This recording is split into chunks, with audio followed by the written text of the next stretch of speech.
Grams law of diffusion और fusion, जो part आप देख रहे हैं जेई मेन में आपको सीधा फॉर्मूला अप्लाई करने को आपको मौका मिल सकता है। आराम से सुन लीजिए, दीदी लिख रही है, लिख ली दीदी आराम से। एग्जाम में कंडीशंस एकदम क्लियर लिखी हूं ऐसी कोई गारंटी नहीं है। मैं पहले कंडीशन क्लियर लिख के बोल रहा हूं ताकि आप उन चीजों को थोड़ा सा फील कर पाएंगे तो अच्छा रहेगा, वरना फॉर्मूले तो बहुत सारे लोग रट रहे हैं।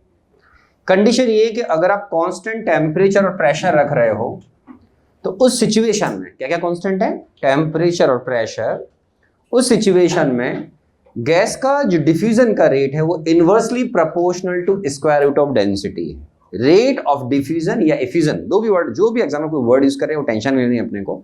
Rate of diffusion effusion R is proportional to 1 upon under root D. D क्या बेटा है, डेंसिटी।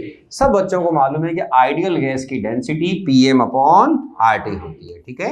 एग्जाम में गैस नहीं लिखा होता है तो अंडरस्टूड आइडियल गैस ही माना जाता है। और तुमने मोल कॉन्सेप्ट में सीख रखा आइडियल गैस की डेंसिटी पीएम अपॉन आरटी होती है, ठीक है। इसका मतलब ये हुआ सर, आराम से देखें, R constant, P constant, T constant होगा तो डेंसिटी का रेशो सीधा सीधा, डेंसिटी का रेशो मेरे प्यारे बच्चों सीधा सीधा उनके मोलर मास का रेशियो होगा, यस और नो।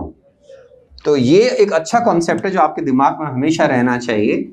और R1/R2, आराम सुने, दो गैस ली मैंने, दो गैस के लिए मैं अलग अलग R1 R2 कैलकुलेट कर रहा हूं, रेट ऑफ डिफ्यूजन कैलकुलेट कर रहा हूं। डिफ्यूजन को मेजर करने के तरीके अलग अलग होते हैं। आप इन टर्म्स ऑफ मोस देख सकते हैं, इन टर्म्स ऑफ वॉल्यूम देख सकते हैं, वो भी धीरे धीरे बातें करेंगे, है ना, धीरे धीरे।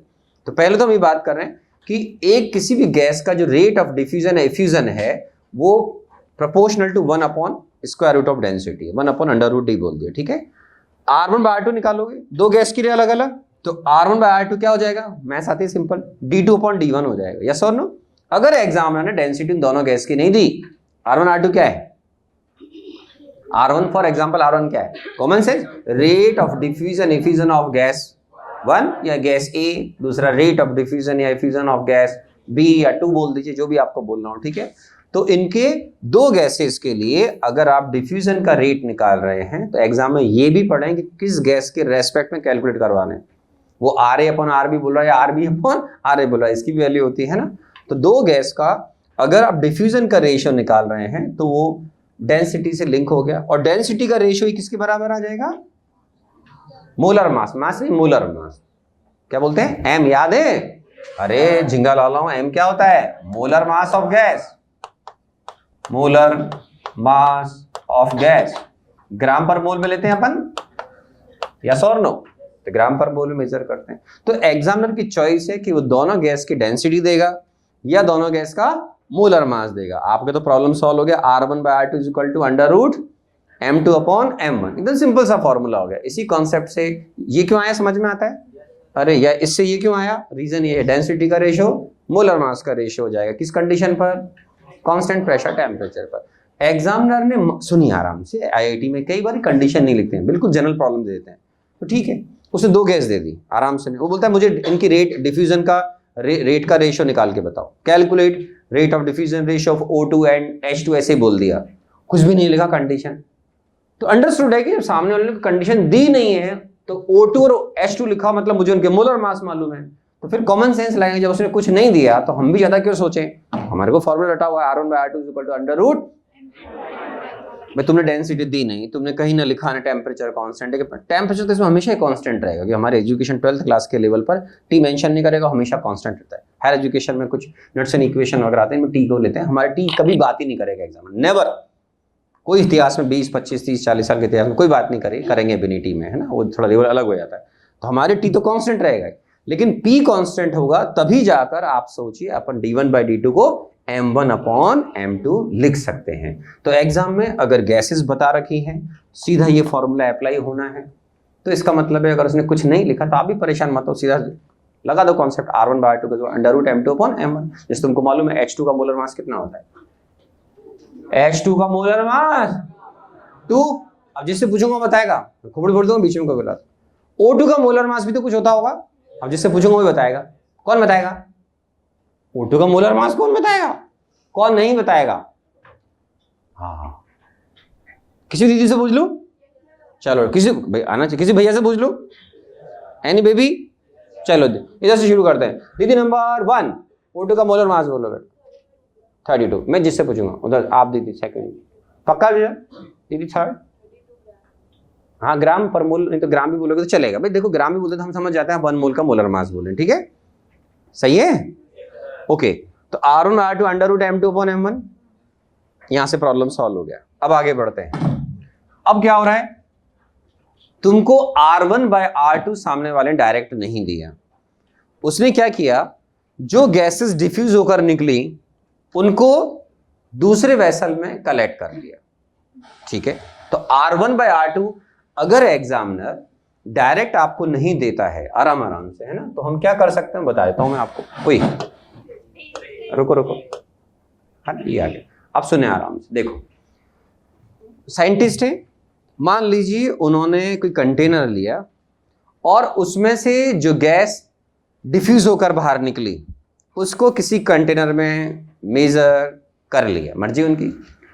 टाइम टेकन, कितना टाइम लगा उसको मेजर करने में, कितना टाइम लगा वो उन्होंने मेजर कर। जैसे आप इसको सिंपल ऐसे ले लीजिए आराम से, कि जैसे मान लो ये पिस्टन है, ठीक है, इसका जैसा अपने दिमाग में रखने के लिए केवल, ओके, मान लो ऐसे है, इसके अंदर कोई गैस है मान लीजिए ऐसे, और इसमें हमने कोई छोटा सा होल कर दिया, बहुत बढ़िया।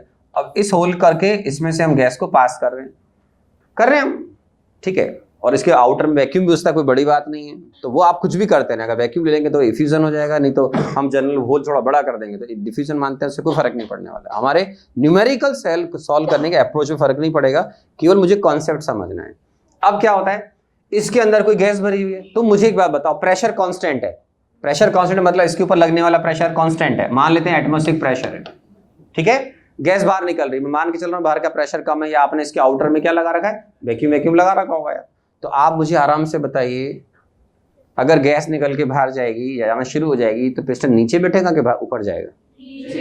यस और नो? मोल्स निकल रहे हैं भाई साहब, यस और नो?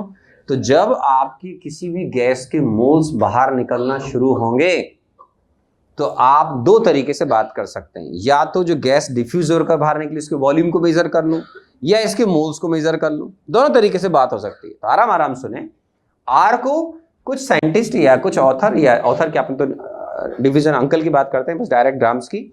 आर को मेजर करने का तरीका वॉल्यूम ऑफ गैस डिफ्यूज्ड, जो गैस बाहर निकली उसका वॉल्यूम आपने मेजर कर लिया कि कितनी गैस डिफ्यूज हो गई, ठीक है, डिवाइड बाय टाइम टेकन, कितना घड़ी ऑन कर दी, मान लो आपने कोई पार्टीशन लगा रहा, पार्टीशन को हटा दिया, या कोई होल बंद कर रखा था उसको खोल दिया, कुछ भी कर लो आप, जैसे ही आप प्रोसेस स्टार्ट करोगे हम टाइम नोट कर लेंगे, टाइम टेकन।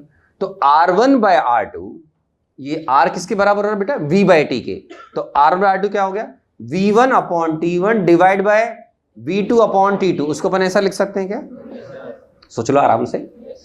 दो तरीके से मेजरमेंट जनरली करता है एग्जामिनर, और भी कुछ तरीके उसने IIT में काम आते हैं, मैं उनको भी बताऊंगा आपको। कोई लेंथ भी मेजर करता है, कैसे धीरे धीरे बताऊंगा। पहले आप मान लीजिए आप सिंपल वॉल्यूम मेजर कर रहे हैं, तो R1/R2 का मतलब हो गया V1/T1 is equal to V2/T2 कर दिया, उसको सॉल्व करके ऐसा लिख सकते हैं अपन। तो हमारा फॉर्मूला बन गया V1/T1 दिख रहा है, V2/T2 करना आता है, इज इक्वल टू क्या आ गया, √M2/M1। अब यहां पे प्रॉब्लम दो तरीके से आ सकती है। सामने वाला एग्जामिनर बोलता है हमने दोनों का टाइम सेम रखा, मर्जी तुम्हारी, दोनों का टाइम सेम रखना में समझते हो, घड़ी लगाई, पहले एक गैस को भरा, गैस ए भरा, एक्सपेरिमेंट कर लिया, 1 मिनट बाद बंद, 60 सेकंड बाद स्टॉप, दूसरी गैस भर दी उन्हीं कंडीशन में, फिर 60 सेकंड नोट कर लिया, मर्जी है आपकी। एक व्यक्ति बोलता है नहीं मैं 60 सेकंड नहीं, दूसरी गैस के लिए मैं केवल 30 सेकंड लूंगा। ये चॉइस तुम्हारी है कि तुम दोनों गैसेस को मेजरमेंट करते समय उनका जो वॉल्यूम डिफ्यूज होगा उसको मेजर करते समय टाइम सेम रखोगे डिफरेंट रखोगे, ये आपकी प्रॉब्लम को आपको पढ़ने के बाद इंटरप्रेट करना पड़ेगा, टाइम सेम है या अलग है। तो V1 टाइम सेम, उड़ा दो टाइम को, टाइम सेम उड़ा दीजिए किसको, T1 T2 को। सिंपल फॉर्मूला क्या हो जाएगा, V1/V2 is equal to √M2/M1, हाँ या ना? इससे पहले का लिखा हुआ था, अरे इससे पहले का लिखा हुआ था। तो आपको एग्जामिनर R1/R2 जो किसके बराबर होता है, ये तो याद है ना फॉर्मूला क्या आया था, अरे याद है, R1/R2 किसके बराबर था बिट्टू, √M2/M1 के बराबर। तो आपने R1 और R2 को रिप्लेस कर दिया किससे, समझ आ रहा है, V1, ये लिखना नहीं है आपको, वो तो लिखा हुआ है V2/T2 is equal to under root m2 upon m1। ये जो आप लिख रहे हो वो और ये की तो बात है भाई, यस और नो। तो एग्जामिनर की चॉइस है कि वो टाइम को सेम रखेगा या डिफरेंट लेगा, ये आपको एग्जाम में प्रॉब्लम को पढ़ना पड़ेगा। बट टाइम नहीं दे रखा तो सेम ही होगा भाई, काहे को परेशान हो रहे हो। लिख लीजिए